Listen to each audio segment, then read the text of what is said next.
inciter les jeunes à aller vers l'entrepreneuriat. C'est un sujet qui me tient particulièrement à cœur.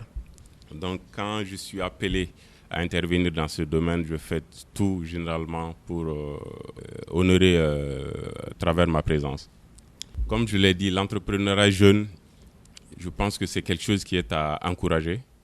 L'initiative que la Jeune Chambre universitaire Bamako a aujourd'hui, le salon de l'entrepreneuriat, et aussi aujourd'hui le thème l'entrepreneuriat facteur de réduction du chômage des jeunes. Je pense que c'est un thème d'actualité et surtout l'entrepreneuriat c'est un secteur vital pour la croissance économique de notre pays.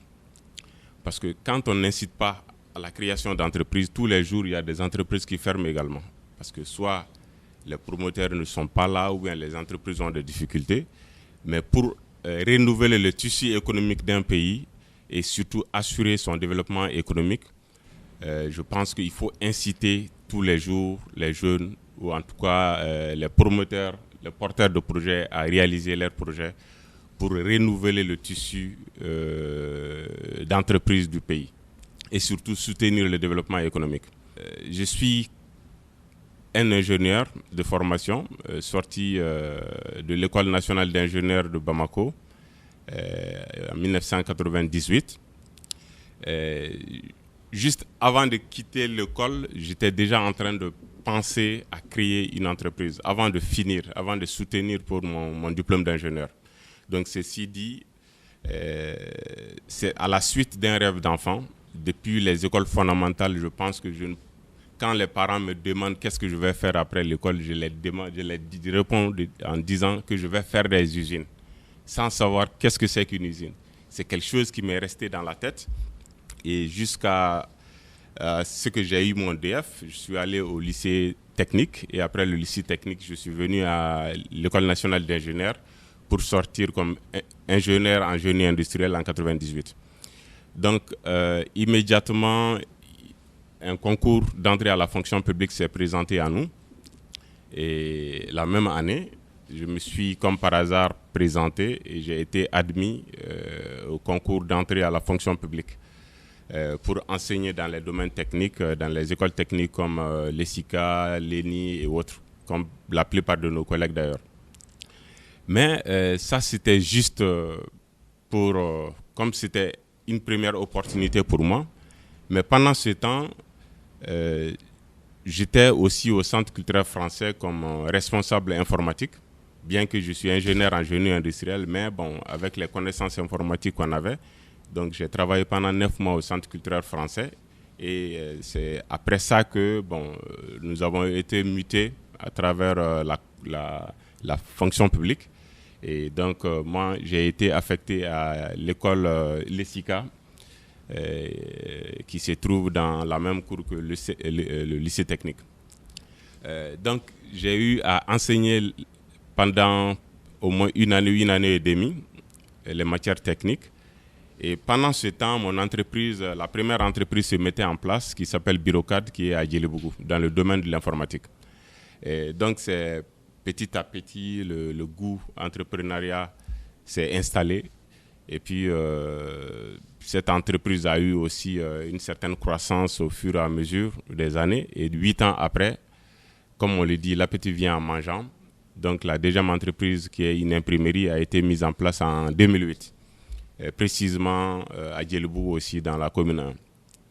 Et ceci dit, quand on commence à entreprendre, on a toujours envie de faire beaucoup de choses, toujours envie de faire de nouvelles choses.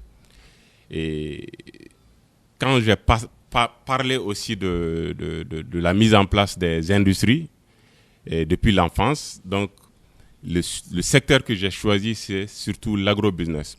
L'agrobusiness, je sais que ce n'est pas donné à un jeune diplômé qui vient juste de finir l'école, mais c'est quelque chose qu'on peut planifier sur plusieurs années.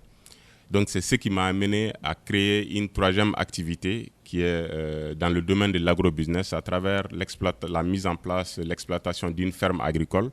Et plus tard, les produits de cette ferme seront transformés au début de façon artisanale et ensuite de façon artisanale, plus tard de façon industrielle. Parce que la vie, il faut se planifier. Je sais que vous, jeunes, vous avez votre place dans ce domaine. Il y a plusieurs niveaux, surtout dans la chaîne de valeur, des intrants à la production, à la transformation, à la distribution ou bien aux services apportés à tous les acteurs du domaine. Donc, ce secteur, nous avons commencé à partir de 2010 avec l'acquisition d'une 60aine d'hectares. Bon, en réalité, c'est une centaine d'hectares, mais moi, personnellement, je souhaite exploiter à peu près une 60aine d'hectares.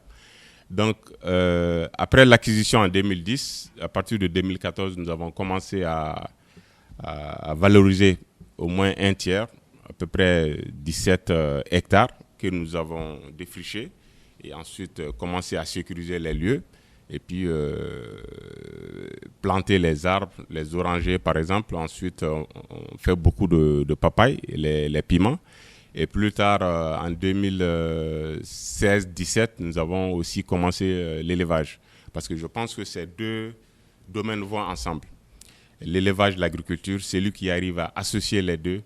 Je pense que ça lui permet non seulement de réduire les charges d'exploitation, mais aussi de tirer le maximum de bénéfices à travers la jonction entre les différents secteurs. Parce que nous, par exemple, pour notre cas, nos fertilisants, c'est la fiente de volaille, la bouse de vache, etc., qu'on met dans des bassins. Et puis on met de l'eau pendant 45 jours. Après, nous avons de l'engrais organique qu'on met sous nos plantations. Et aussi les vaches ou les moutons qui sont là, les déchets agricoles, on les donne. Donc c'est les deux domaines, vivent les unes des autres. Et ce qui nous permet non seulement d'économiser, mais aussi plus tard de rentabiliser au maximum possible les investissements. Alors, dans le domaine de l'élevage, nous avons, comme je l'ai dit tout de suite, nous avons des vaches, des moutons. Nous sommes aussi dans l'aviculture. L'aviculture, nous avons à peu près 9000 pondeuses au jour d'aujourd'hui qui nous donnent entre 250 et 280 alvéoles par jour.